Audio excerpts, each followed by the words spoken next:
the countdown. Does it? Oh, there's Good afternoon, LinkedIn. So I'm Mel Johnson, the founder of the Sussex Social, and I help businesses and individuals develop email marketing and social media strategies that incorporate their story and help them to stand out from the crowd.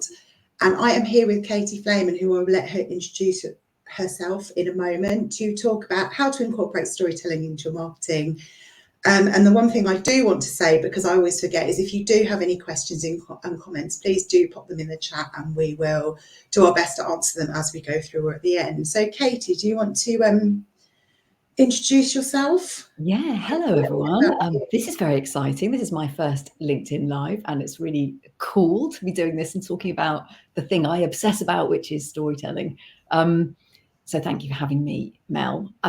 I am a voiceover artist and a presenter and an announcer, and that means that my main job is telling other people's stories and helping businesses to get those stories across in a way that really resonates with their audience.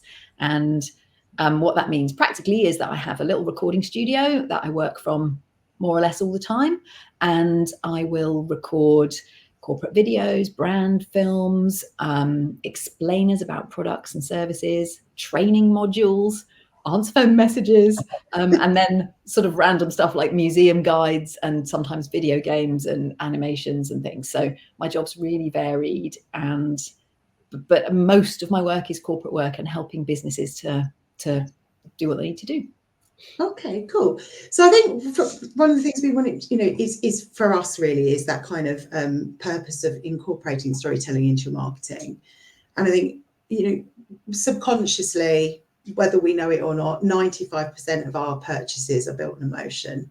And quite often we can't put our finger on why one particular brand or one particular person resonates with us more than another, but they just do.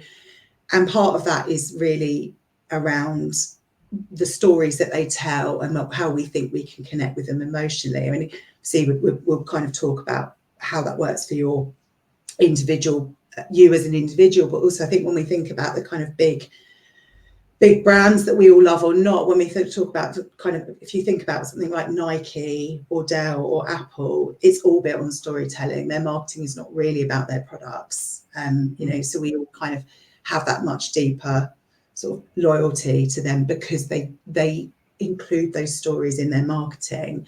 So, I mean, and those things like inspiring loyalty and helping to build trust are really, really key. So, Katie, what's you tell stories for brands, but also you have your storytelling podcast and you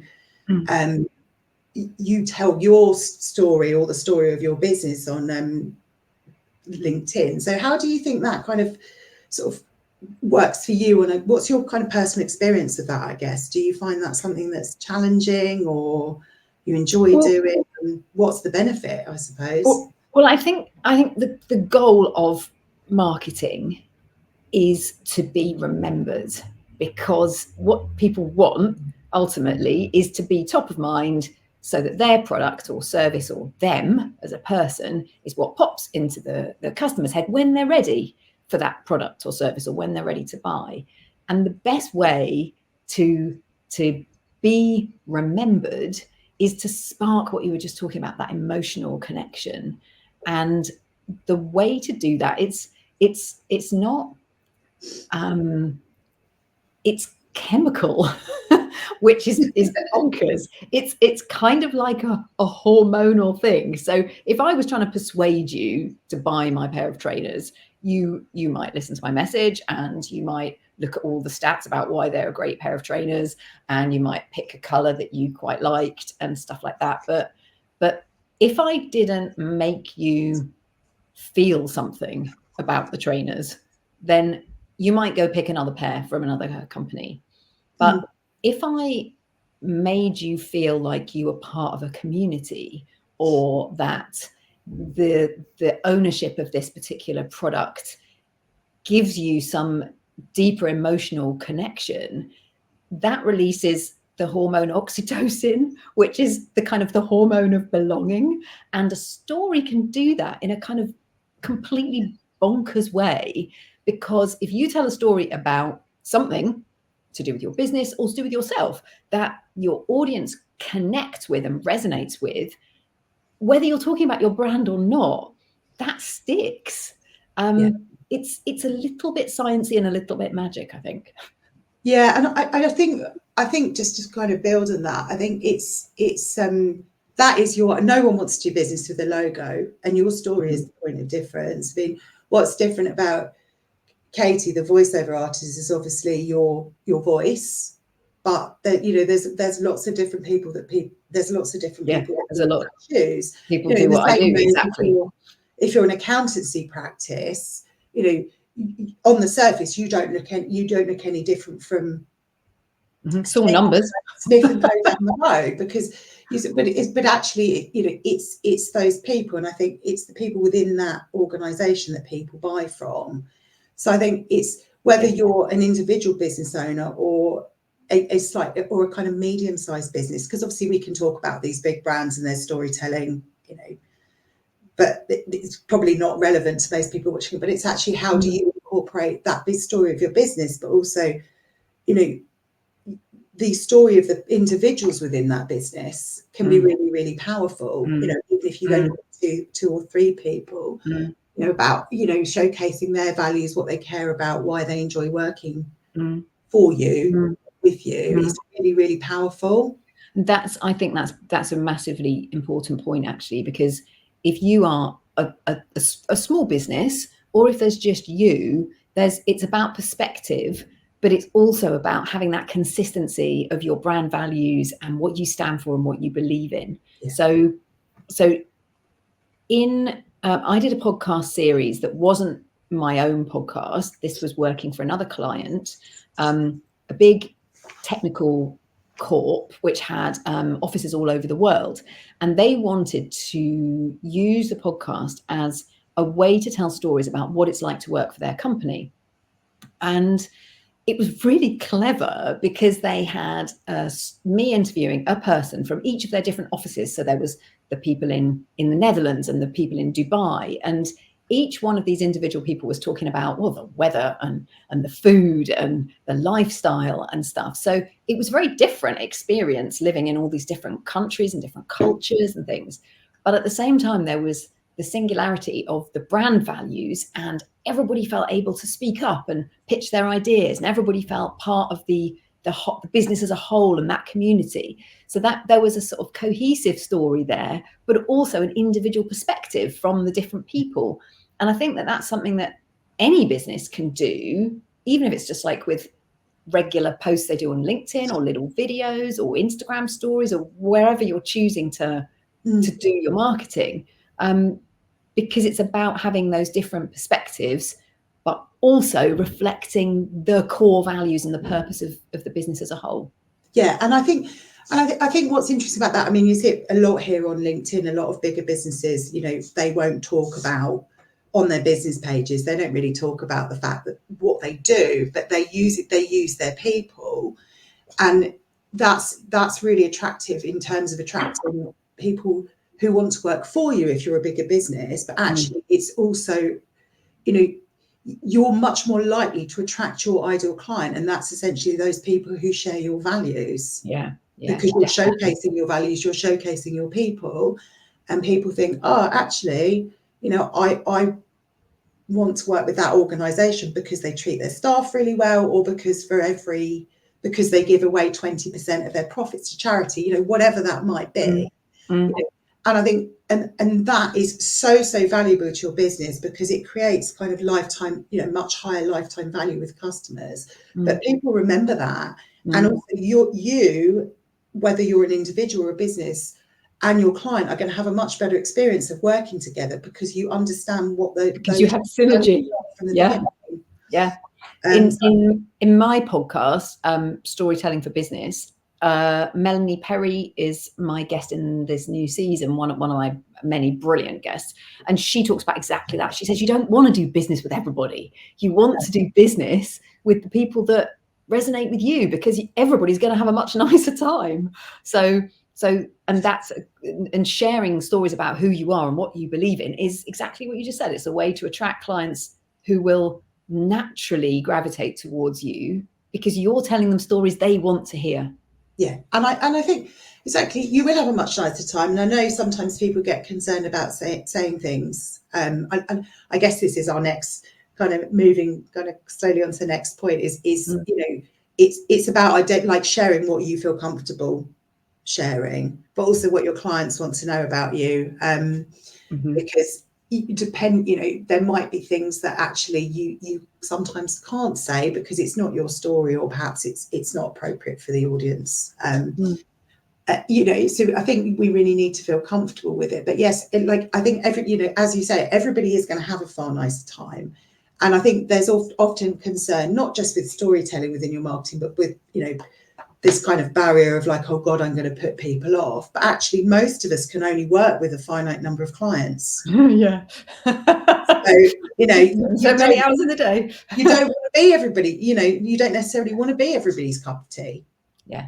Because, you know, it's probably not going to work for you and your business. So I think, it's really kind of drilling down into that storytelling element and how you can incorporate that into your marketing to make you stand out, but in a way that, I hate to use the words like authentic, but a way that kind of feels real to you. Yeah. Well, I think there's two things there. You talked about kind of having boundaries around what's appropriate to share or what works for you to share. And if there's just you in your business and you're trying to get across your personality, but of course there are some things maybe you don't want to talk about. And I talked to lovely Leah Turner in my podcast, and she talked about exactly that. Kind of, she's super honest and raw and real on LinkedIn, but she said, yeah, I've got boundaries. I don't talk about my personal life and my relationships. And so there are certain things that are off limits, and that's totally fine. But just one of the other things you said was what kind of like what is appropriate to share. Well, you might want to share your customer's story, if they don't mind. It's like the next step up from a testimonial. A testimonial is, we worked with Melanie and she was great. But a customer journey is more like what problem they were facing, the bumps in the road, the twists and turns, the ups and downs, and then how did you help them resolve that? And then what did you learn from it? And that's my podcast guests call it somebody calls it an impact story. What impact did you have on your clients? Somebody else calls it a value story. What value did you offer? So it's a really nice way to share what you did, show off a little bit how great you are, show off the client's story. It's an easy way to tell a story and showcase what you do, but also hopefully your audience will go, oh yeah, that happened to me. That was what they went through. That was a nightmare. I had that. Maybe I should have tried it that way, or maybe I could have learned something from it. So you always want to be, it's interesting to call it a value story, because not only is it what value you offer to that client, but also by telling the story, you're doubling up on the value because you're sharing the lessons that you learned with a whole new audience. Yeah, and I think that's really key. And I think utilising those customer stories can help.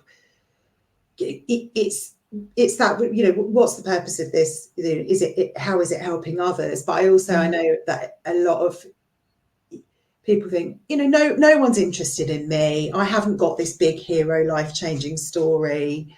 You know, no one cares. But actually, if you're using and I don't want to blow my own trumpet, these are all things that I hear regularly. I think by using your customer story, that can also help you as an individual kind of overcome that, because it's somebody else's words which are more powerful than your own. You know, and your really happy customer is not going to spend their time sharing the story of how you helped them unless you genuinely did. Yeah, definitely. Yeah, definitely. And if you can get the customer to say it in their own words, even better. But yeah, I mean, what you said before about some people think, well, I haven't got a big hero story myself. That's the word story is a bit sort of terrifying, isn't it? What's my story? And in my first season of my podcast, I worked with an amazing company in Brighton who help you to figure out what is your story. And my brain has just gone completely blank, but I'll tell you the name of them in just a minute. Gareth Dimolo and Terry Bauer, and their company. Oh, I'll tell you in a minute. Anyway, not everybody has to have a capital letters, flashing lights story. You can share anything that's happened to you in your week, in your life, that you feel comfortable with sharing, that shows you as a real human being. Yeah. So I shared a thing on LinkedIn a couple of weeks ago about not my finest hour, when I parked in a different place in my regular multi-story car park and then tried to drive out the wrong way.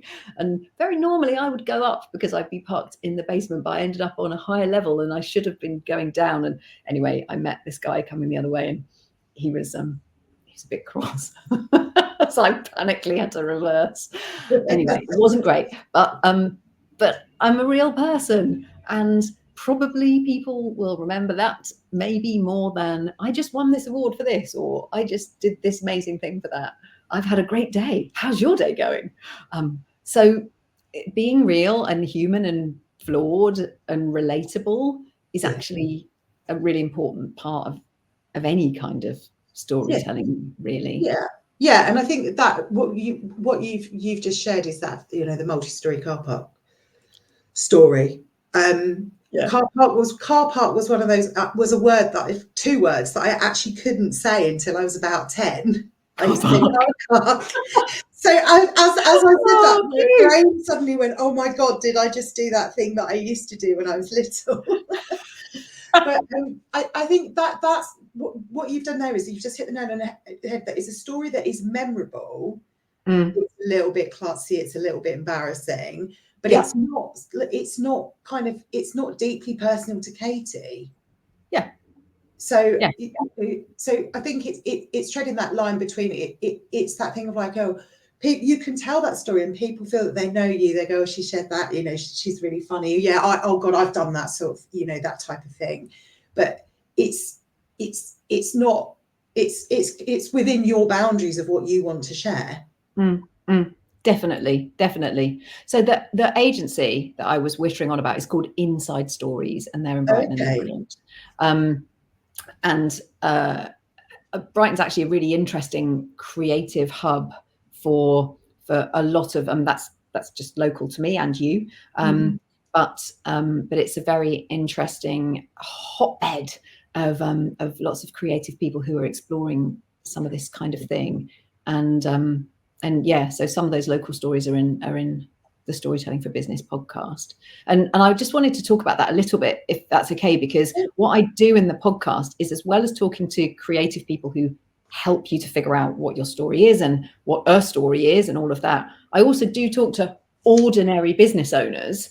There's a butcher and a vet and somebody that runs a tea shop and a guy that does charity work. And each of these people isn't an amazing storyteller. They're just regular people doing their thing, but doing it really successfully. And I kind of use them as case studies to illustrate some of the theory, if you like, behind what makes a good story and what is storytelling and why is it successful. So all of these people would tell you, well, I don't have a story. Actually, they do, because everybody does. Yeah, I think it was just really interesting. I was on a podcast a while ago, and at the end, when we came, it was just asking me about my business and, you know, how I got here, and then kind of, you know, and when we came off, he said to me, oh, you know, you were the most, and I didn't think I talked about anything deeply personal, but he was like, oh, you know, it was really refreshing that you were just kind of honest about, like, the fact that, you know, that you've got challenges and things like that. And I just thought, well, but for me, I think we all need to be sharing a bit more of that, not in a kind of like, oh my God, everything's awful, poor me type way, but because it really does help you connect with others. Because actually, you know, I had a rubbish year last year, and actually when I've spoken to quite a lot of people, and they have as well.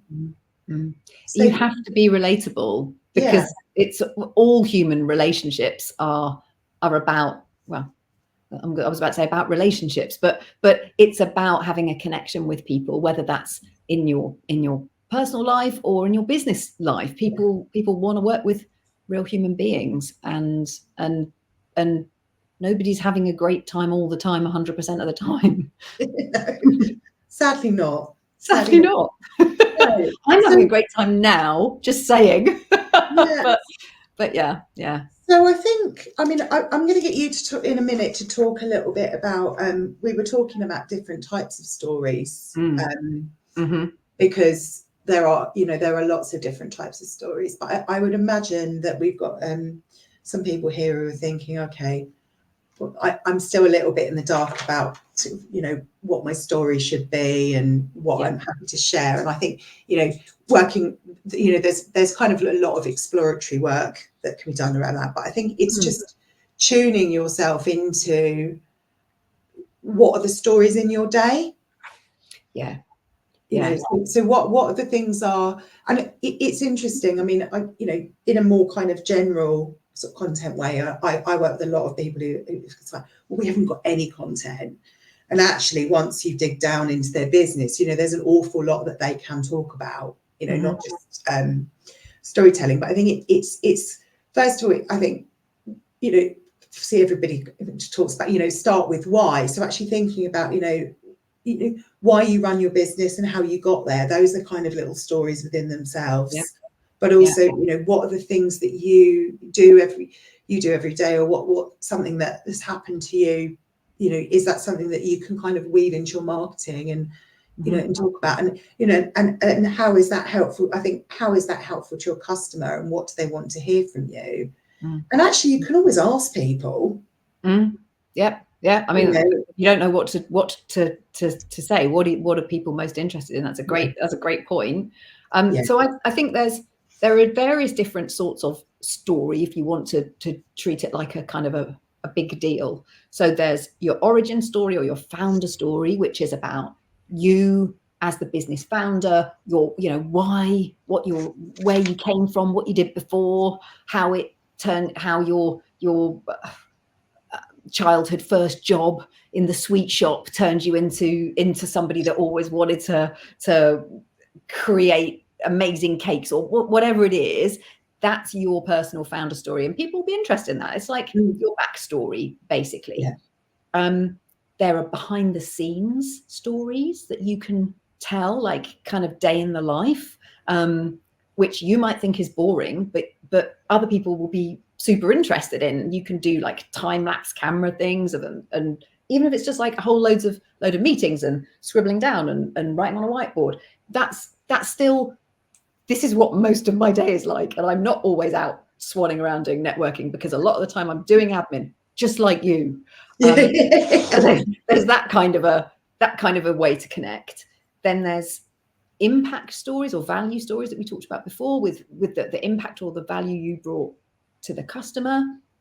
So there's lots of different story types, I guess. But the thing, an easy way in is to think, well, at the end of your day, when you pick up the phone to your friend, or you go talk to your husband, your wife, your partner, whatever, your dog, you go, oh my God, the thing that happened today, that just like, you have no idea. This person phoned me up, and then they said this. And so the thing that was the thing you talk about, it was most likely it's going to be a bad thing, because you might not remember the 6 great things that happened, but the bad thing you might remember. That's always a good way in, because that's the thing that you might talk about in the pub that night, or you might talk about over dinner. So that's going to be interesting, because you have a point of view about it. You already have perhaps a polarized opinion, and it might be interesting. So that's a way in as well, really, just of what happened. But the idea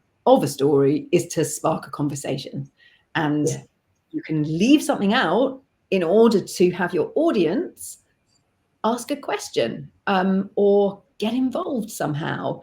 And that's the goal, apart from being remembered by your story, is to then start a conversation, build on a relationship, because then that's building into that hormonal connection, that emotional connection that you talked about. So you can always end with a question. What do you think? Has this happened to you? Yeah. How would you have done it differently? Help. help me solve this issue. You know, there's loads of ways to, a story doesn't have to be beginning, middle, end. It can be beginning, middle, end, question mark, I would say. Yeah, well, I think that's just, but it's just like talking stories. When you read a good book, you know, and, you know, most good books, when you get to the end, you have a question and you kind of want more. Yeah. You know? And that's not necessarily going to lead to a sequel, but it's you know, it's going to lead to in your memory points, and which is why we have book clubs. But it's also going to probably make you go out and buy that author's next book. Yeah.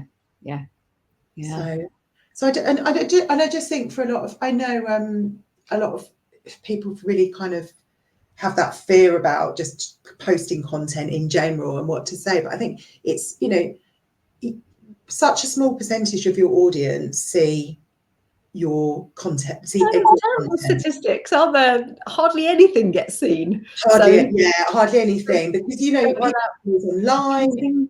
If people aren't always online at the time you post. If people are, you know, kind of not engaging with you, they're not going to see as much of your content. You know, they might be just dipping in and out of LinkedIn or Instagram or Facebook.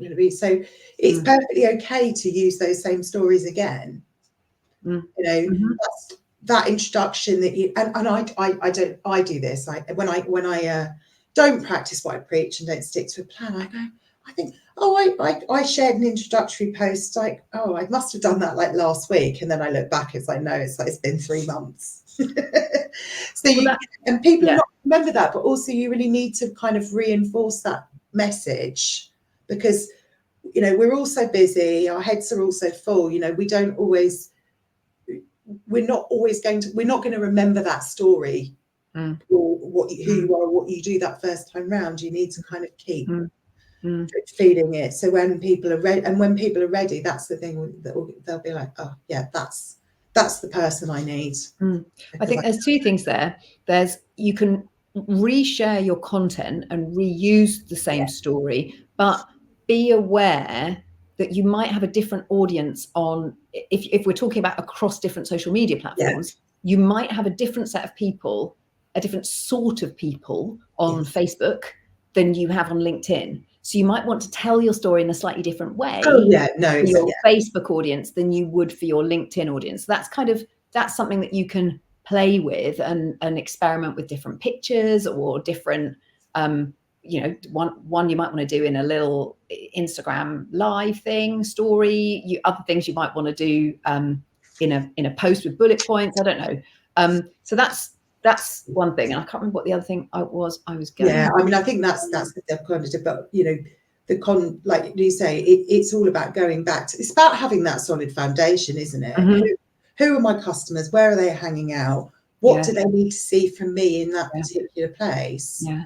Because I remember what I was going to say. Sorry. No, go on.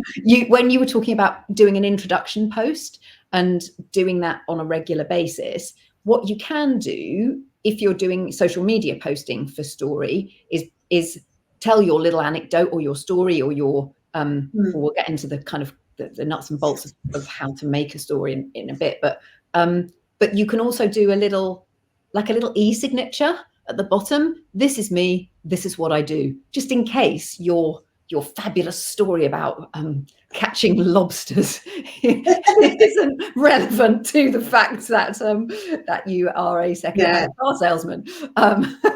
It's quite interesting, because I mean, the sort of jury's out on this, and there may be people that disagree, but I was talking, I can't remember who it was, I was talking to someone about this little e-signature thing the other day, and they were like, oh, I think LinkedIn might start clamping down on that, but we'll have to see. I'd say it's a bit like this there's just so many changes all the time, it's so hard to keep up. But I think having that solid foundation, which includes your storytelling, but also other elements of your other elements of what you should be saying in your marketing, so like actually what you do and, you know, the questions you get asked about the things you do. I mean, they're all stories really, but it's just having that foundation in place to make sure you've got something to go back to. And also you can tell the same story in multiple different ways.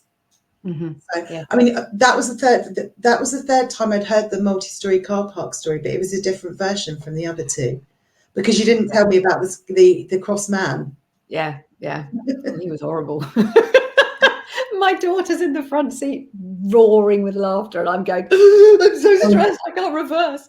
So yeah. So I think just to kind of finish up, really, we've got quite a lot of people watching, but I don't know if no one's asked any questions, so it would be good to ask us something. Are you out there? Yeah, but we were gonna talk a little bit about sort of we've talked about types of stories, but it's kind of creating that story is, I guess, yes, is a good way to yeah, finish. the recipe. So I said it like ages ago at the beginning, it's hormonal, it's emotional. So what you're trying to do is create this emotional connection. And I did a workshop with Dr. James McCabe, the story doctor. I've interviewed him in my podcast, and I was doing a workshop with him yesterday.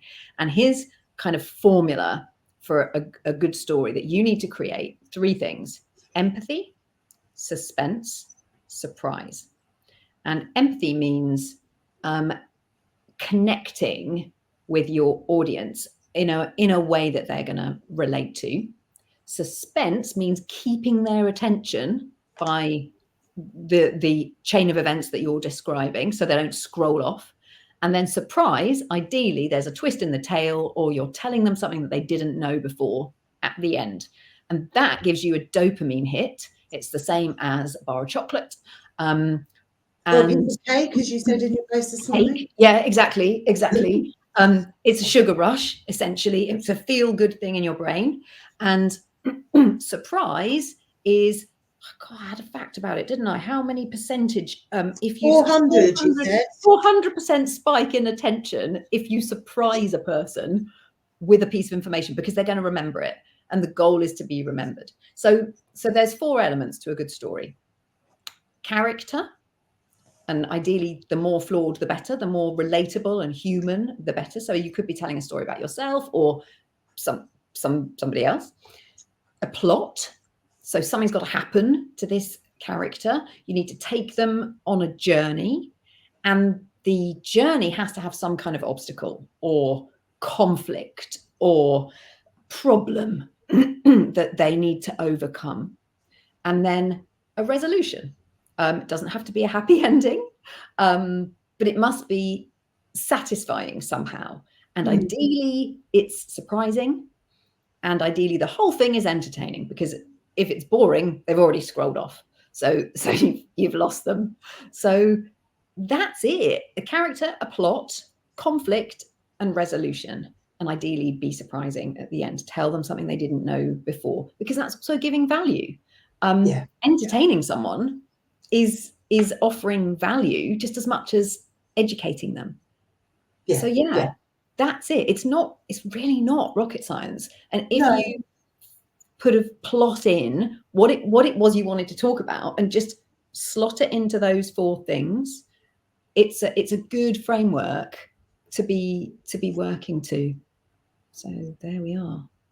Yeah, and I think the most important thing is just, is just kind of getting it out there and experimenting with things, and getting, and I think it's just as, one of the points we touched on is about sort of slightly bigger organizations, where you're kind of incorporating your team story, or why people like to work there. And it's just about, but I think in order to do that, you have to be really clear on kind of like your brand or your origin story, so that everybody kind of is on top of that and shares those values.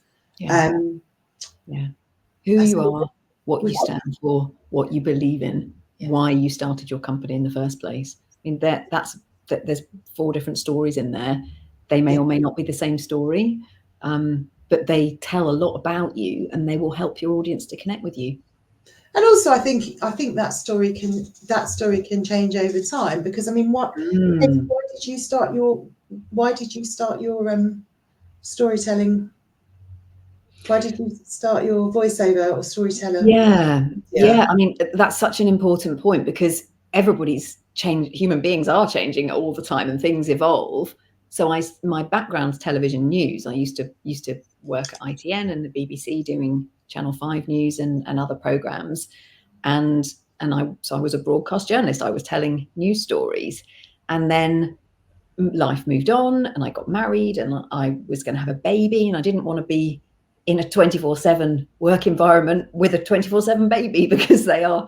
Yeah, I can't imagine they were particularly kind of flexible. They're both full on. They're both very full on news babies, and I didn't want to have a nanny or somebody else bring up my kids, so I stopped, and I jacked in the news and became a full-time mum, and I did various other smaller or different jobs for about 10 years while my kids were small, and then I wanted to try and do something that tapped into my passions, really. And I loved my journalistic career and my broadcasting career, and I did do some presenting and some reporting, and I did loads of acting back in the day, and I have an English degree, so I'm kind of artsy background, and voiceover was a way to work from home, fit it in around my kids, and also to tap into a lot of those skills that I already had. And I know how producers think, because I was one. So that's a really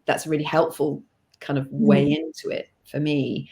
And as my career's gone on, my first gig was in 2015 as a voiceover. So my company is fairly new, but I was freelance before, and I'm almost 10 years in, and it's evolved a lot, and I've evolved a lot over the time. Yeah. And I started out just doing random jobs and seeing what I could get, and now I'm a bit more selective. I love doing live announcing. I'm doing more on-camera presenting. So it's changing month by month. So I don't know where I'll be in 5 years' time, to be honest.